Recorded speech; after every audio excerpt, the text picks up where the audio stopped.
Olá, seja bem-vindo ao canal Contos Assustadores Brasil. Se inscreva para ficar por dentro de novas histórias assustadoras e já deixa aquele like de gratidão. Vamos para a história. O sol da tarde queimava sobre as colinas de Minas Gerais quando tudo começou. Na pequena Virgem da Lapa, os gatos começaram a desaparecer. Primeiro foi o Mingau, o gato rajado da Dona Sebastiana. Depois, a princesa, a gatinha branca do seu Joaquim. Em 2 semanas, mais de 10 gatos sumiram sem deixar rastro. As pessoas comentavam na praça, na porta da igreja, no mercadinho do Zé, mas ninguém sabia explicar. Alguns diziam que era cobra, outros que eram os cachorros vadios, mas os gatos simplesmente desapareciam, como se a terra os engolisse. Foi então que Pedro e Maria Clara viram. Os 2 primos tinham subido na velha goiabeira atrás da casa de Maria Clara para colher as frutas maduras. Estavam no alto, entre os galhos, quando uma figura surgiu na rua de terra. Era uma velha curvada, com um vestido preto puído e um xale cobrindo a cabeça. Ela carregava um saco de estopa nas mãos nodosas.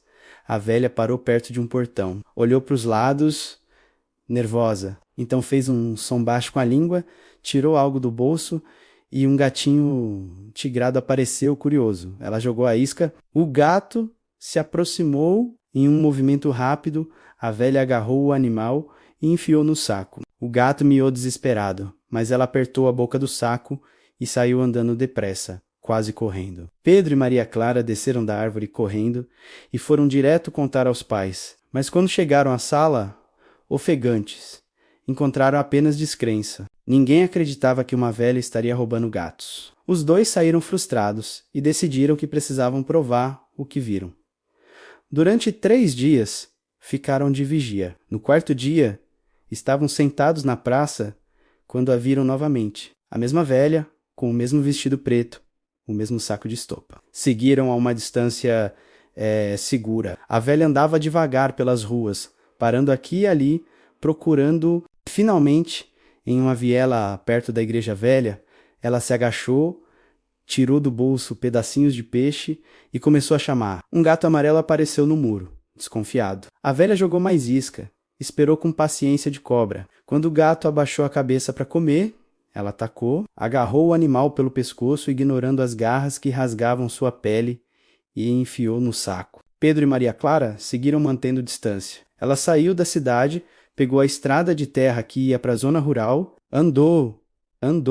As crianças seguiam pelos arbustos na beira do caminho. Depois de quase meia hora, a velha virou em uma trilha coberta de mato. No fim, surgiu uma casinha de tábuas velhas, isolada, meio escondida por árvores tortas. A pintura, ela tinha descascado há décadas. O telhado estava torto. As janelas sujas e rachadas. A velha entrou, fechando a porta com um rangido. Pedro e Maria Clara se entreolharam, o coração batendo forte. Aproximaram-se devagar, pisando nas pontas dos pés. As tábuas da parede tinham frestas. Colaram o olho. O que viram congelou o sangue nas veias. A velha estava em uma cozinha suja e escura. Acendeu um fogo no fogão a lenha. Colocou uma panela grande. Então abriu o saco e tirou o gato que miava desesperado. Segurou o animal com firmeza e com uma faca velha. Maria Clara puxou Pedro. Saíram correndo, tropeçando, caindo, levantando. Correram pela trilha, pela estrada, até chegarem à cidade com o pulmão ardendo. Foram direto à delegacia. O delegado Augusto estava terminando um cafezinho quando as 2 crianças entraram desembestadas, suadas, com arranhões nos braços. Entre soluços e palavras tropeçadas, contaram tudo. A velha, os gatos, a casa, o que viram. O delegado ficou sério, chamou 2 policiais e disse que iam verificar. No caminho, dentro da viatura, Pedro e Maria Clara iam calados, esperançosos de que finalmente iam acreditar neles. Chegaram à trilha. Desceram. A casinha apareceu entre as árvores, tão sinistra quanto antes. O delegado bateu na porta. Houve um silêncio, então passos leves, a porta se abriu e uma jovem apareceu. Tinha no máximo 25 anos, cabelos longos e negros, olhos verdes como esmeraldas, pele clara e lisa. Usava um vestido simples, mas limpo. Sorriu e foi como se o sol tivesse saído das nuvens. Os policiais ficaram parados, boquiabertos. A moça disse com voz doce que ali só morava ela e os pais, que estavam viajando. Devia haver um engano. Pedro e Maria Clara insistiram que era a velha, mas a moça apenas sorriu com gentileza. O delegado pediu para dar uma olhada e ela concordou. A casa era simples, mas limpa e aconchegante. Cheirava a flores. A cozinha tinha panelas bem organizadas, um fogão limpo, uma mesa com toalha bordada. Nada de sangue, nada de ossos, nada de sacos de estopa ou facas sujas. Pedro e Maria Clara entraram atrás. Incrédulos, era a mesma casa. Onde estava a sujeira, o cheiro horrível. Os policiais deram uma volta, olharam os cômodos e não encontraram nada. Na volta à cidade, o silêncio dentro da viatura era pesado. Pedro e Maria Clara olhavam um para o outro, sem entender. Como a velha tinha virado aquela moça linda? Como a casa tinha mudado completamente. Na delegacia, o delegado foi gentil, mas firme, dizendo que não podiam ficar inventando histórias e acusando pessoas inocentes. Saíram da delegacia de cabeça baixa. Na praça, sentaram no banco sob a figueira. Pedro estava pensativo, e de repente, seus olhos se arregalaram. A velha é uma bruxa, ele disse. Uma bruxa de verdade. Ela se transformou. Ela enfeitiçou a casa. Por isso eles não viram nada. Pedro se lembrou das histórias do avô sobre bruxas que usavam o livro de São Cipriano. As faziam feitiços, poções. Tinha uma história sobre uma bruxa que comia gatos, porque os gatos têm 7 vidas. A cada gato que ela comia, roubava a vida dele e ficava mais jovem. Vivia mais tempo. Maria Clara entendeu então que a bruxa ia continuar pegando os gatos e ninguém ia acreditar neles. Pedro se levantou, decidido. A gente não pode contar para os adultos, eles não vão acreditar, mas a gente pode proteger os gatos. A gente avisa os donos para não deixarem os gatos na rua, a gente ajuda a recolher os gatos de rua. A gente fica de vigia e quem sabe a gente descobre um jeito de parar ela. Naquela noite, Pedro não conseguiu dormir. Ficava pensando na velha, na moça linda em que ela tinha se transformado, nos olhos verdes que olharam para ele com aquele sorriso. Tinha algo errado naquele sorriso, algo frio, como se por trás daquela beleza houvesse apenas fome. Na manhã seguinte, os dois começaram sua missão. Bateram de casa em casa, pedindo que não deixassem os gatos saírem. Alguns adultos reclamaram da insistência, outros concordaram. Foram atrás dos gatos de rua, pegaram alguns e convenceram vizinhos a adotar. Passaram-se semanas, nenhum gato sumiu. Pedro e Maria Clara comemoraram. Estavam conseguindo. Mas uma noite, Pedro acordou com um som na janela. Era quase meia-noite. Foi olhar e viu uma sombra na rua, uma figura curvada, de preto, com um saco nas mãos. A bruxa, ela andava devagar pela rua deserta, procurando, parou em frente a algumas casas. Parecia frustrada. Não havia gatos na rua. Todos estavam seguros dentro das casas. Então, ela parou, virou a cabeça devagar e olhou direto para a janela de Pedro, mesmo na escuridão. Ele viu os olhos dela, brilhavam verdes como os olhos da moça bonita. Ela sorriu, um sorriso terrível, e acenou lentamente com a mão enrugada. Pedro sentiu o medo congelar seu corpo. Não conseguia se mexer. A bruxa ficou ali, olhando, sorrindo, então finalmente virou e sumiu na noite. Pedro correu para a cama e se escondeu debaixo das cobertas, tremendo. Na manhã seguinte, foi direto à casa de Maria Clara e contou o que viu. Ela sabe, disse Pedro. Ela sabe que fomos nós que avisamos todo mundo. E agora a gente continua protegendo os gatos. Não importa se ela sabe, a gente não vai deixar ela pegar mais nenhum. E assim fizeram semanas, viraram meses. Os gatos da cidade estavam seguros. Mas Pedro e Maria Clara sabiam que a bruxa ainda estava lá, na casa isolada, esperando sua próxima chance. Às vezes, tarde da noite, Pedro olhava pela janela e via a sombra andando pelas ruas vazias procurando. Sempre procurando. O desfecho. A armadilha do espelho. 3 meses se passaram desde aquela noite em que a bruxa acenou para Pedro. Os gatos da cidade continuavam seguros, mas as crianças sabiam que aquilo não poderia durar para sempre. A bruxa era paciente, mas também estava ficando desesperada. Foi Maria Clara quem notou primeiro. Estavam sentados nos degraus da igreja, tomando picolé, quando ela disse que tinha visto a moça bonita na feira no dia anterior. Mas sabe o que eu percebi? Ela estava diferente, mais velha. Tinha umas rugas finas ao redor dos olhos. E o cabelo tinha uns fios brancos. Pedro arregalou os olhos. A magia está enfraquecendo. Exatamente, disse Maria Clara. Sem os gatos, sem as vidas extras, ela está começando a envelhecer de novo. Pedro pulou do degrau. Eu tenho uma ideia, mas é perigosa e vai precisar de coragem. A gente cria uma armadilha. Deixa um gato como isca. Mas não um gato de verdade. Maria Clara sorriu, entendendo aonde ele queria chegar. Levaram uma semana preparando tudo. Pedro se lembrou de uma história que o avô contava.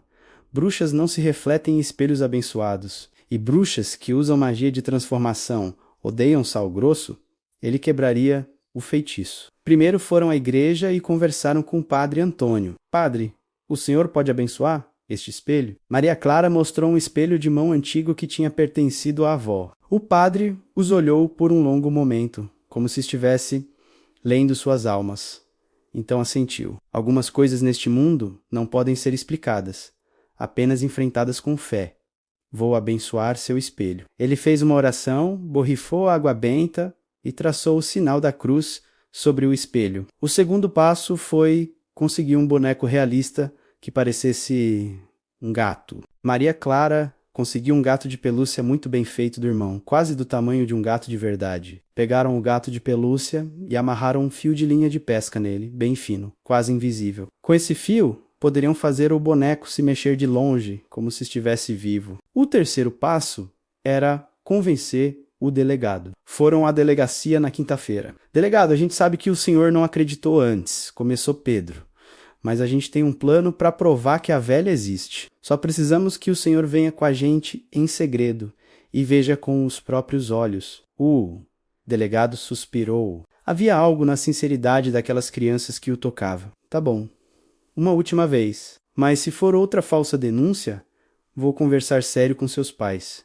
Marcaram para sábado à tarde. Pedro e Maria Clara passaram sexta-feira preparando tudo. Foram até a casa da bruxa pela manhã, quando sabiam que ela não estava. Escolheram um local perfeito. Um cantinho perto da casa, visível da janela, protegido por arbustos onde poderiam se esconder. Espalharam sal grosso em um círculo no chão. Prepararam um esconderijo nos arbustos com um espelho abençoado, posicionado estrategicamente. No sábado, tudo estava pronto. Às 3 da tarde, o delegado Augusto chegou em sua viatura particular, sem uniforme, acompanhado de 2 policiais à paisana. Foram pela trilha, em silêncio. Chegaram perto da casa. Os policiais se esconderam atrás de umas árvores grandes, de onde tinham visão clara da casa e do local da armadilha. Pedro e Maria Clara foram para o arbusto mais próximo. Pedro posicionou o gato de pelúcia no centro do círculo de sal, segurando o fio de pesca. Maria Clara segurava o espelho, com o ângulo ajustado. Agora a gente espera, sussurrou ela. Meia hora passou. 1 hora, o sol estava começando a descer. O delegado estava inquieto, pensando que tinha sido enganado. Então, a porta da casa se abriu. Uma mulher saiu, jovem, bonita, de vestido azul, mas quando o sol bateu em seu rosto, puderam ver. Ela estava diferente, mais velha do que da última vez. As rugas ao redor dos olhos eram visíveis. Fios grisalhos apareciam no cabelo negro. Ela olhava ansiosa para os lados. Pedro puxou suavemente o fio. O gato de pelúcia se mexeu, como se estivesse se limpando. A mulher ficou paralisada, os olhos fixos no gato. Então, lentamente, como se não pudesse controlar, ela começou a mudar. Os policiais viram, horrorizados e fascinados. A pele jovem começou a enrugar, o cabelo escurecido ficou branco e ralo. A postura ereta se curvou. Em segundos, a moça bonita desapareceu, e no lugar estava a velha, a verdadeira bruxa. Gatinho, ela chamou com voz rouca. Vem, gatinho. Ela avançou, curvada, as mãos trêmulas estendidas. Chegou perto do círculo de sal e hesitou. Olhou para o chão, viu o sal, franziu a testa. Mas a fome era maior. Ela pisou no círculo e pareceu desconfortável, inquieta, como se estivesse pisando em brasas. A velha se agachou e estendeu a mão para o gato. Quando tocou-o pelo sintético, percebeu, seus olhos se arregalaram de fúria. Armadilha. Ela tentou se virar para fugir, mas Maria Clara já estava se movendo. Saiu do arbusto e correu, segurando o espelho abençoado na frente dela. Olhe, gritou Maria Clara. Olhe para o espelho. A bruxa virou instintivamente. Seus olhos encontraram o reflexo no espelho, e não havia nada. O espelho refletia o círculo de sal, os arbustos, o céu, mas onde a bruxa deveria estar, havia apenas ar vazio. A bruxa urrou, um som horrível, inumano. Tentou sair do círculo de sal, mas seus pés pareciam grudados. Tentou se transformar de novo na moça bonita, mas a magia não funcionava. O sal estava quebrando o feitiço, o espelho abençoado estava revelando a verdade. Agora, gritou Pedro. O delegado e os policiais saíram do esconderijo, correndo. Polícia, não se mexa! A bruxa tentou fugir, mas tropeçou no círculo de sal, como se ele fosse uma barreira física agora que o feitiço estava quebrado. Caiu no chão, os policiais a cercaram. Um dos policiais estava confuso, ainda vendo a jovem. Olhem no espelho, gritou Maria Clara, correndo até eles, e mostrando. Olhem! Ela colocou o espelho na frente da bruxa. Os policiais olharam para o reflexo e gelaram. O espelho não mentia, refletia apenas uma velha enrugada, de olhos amarelados e dentes podres, com as roupas imundas e rasgadas. A verdadeira forma da bruxa. Que diabos! Murmurou o delegado. Ela usa magia, explicou Pedro rapidamente. Ela faz as pessoas verem uma moça bonita, mas essa é a verdade. Ela é uma bruxa que estava pegando os gatos da cidade. Estava comendo eles para roubar suas vidas e viver mais tempo. A bruxa cuspiu no chão. Tolos! Vocês não entendem nada. Eu tenho 300 anos. 300. O livro de São Cipriano me ensinou os segredos da vida eterna. Os gatos têm 7 vidas e cada uma que eu tomo me dá mais anos. Entrem na casa, disse Maria Clara. Vão encontrar provas. 2 policiais foram. A porta estava aberta. Entraram e segundos depois, um deles saiu correndo e vomitou no mato. O outro saiu pálido. O que encontraram na casa foi assustador. Sem o feitiço de disfarce, a verdadeira casa apareceu.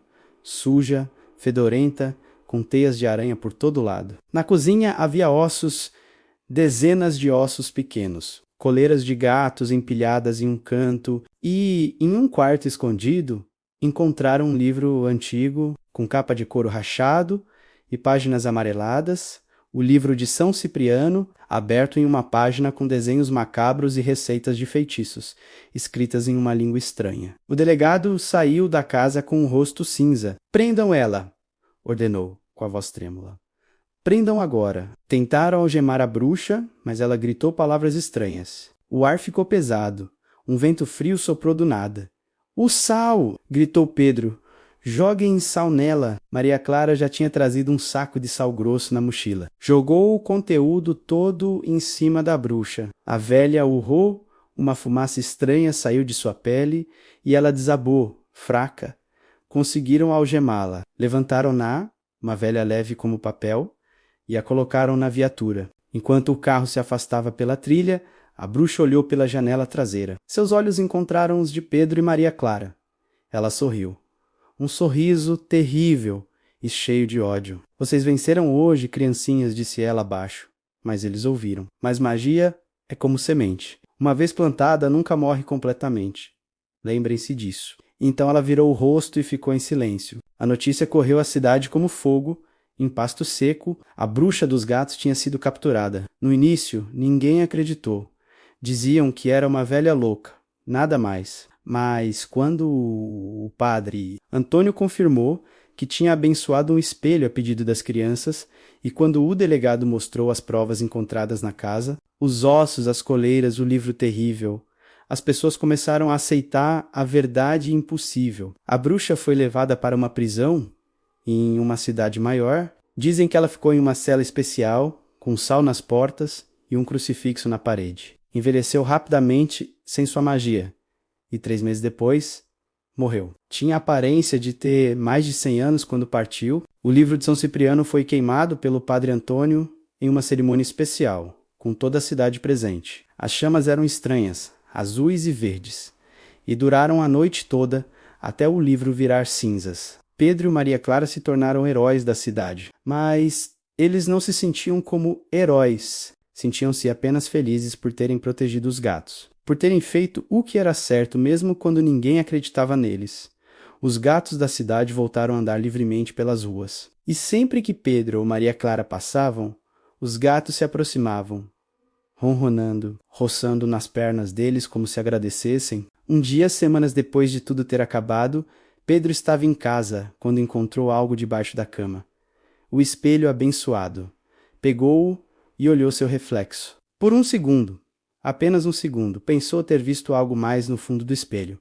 Uma sombra, uma figura curvada, piscou e sumiu. Colocou o espelho cuidadosamente em uma caixa, embrulhou com um pano e guardou no fundo do armário. Algumas coisas era melhor manter guardadas, só por segurança, porque, como a bruxa tinha dito, magia é como semente, e sementes às vezes brotam nos lugares mais inesperados. Mas enquanto houvesse pessoas corajosas, dispostas a proteger os inocentes, a escuridão nunca venceria completamente. E essa era uma lição que Pedro e Maria Clara levariam para sempre.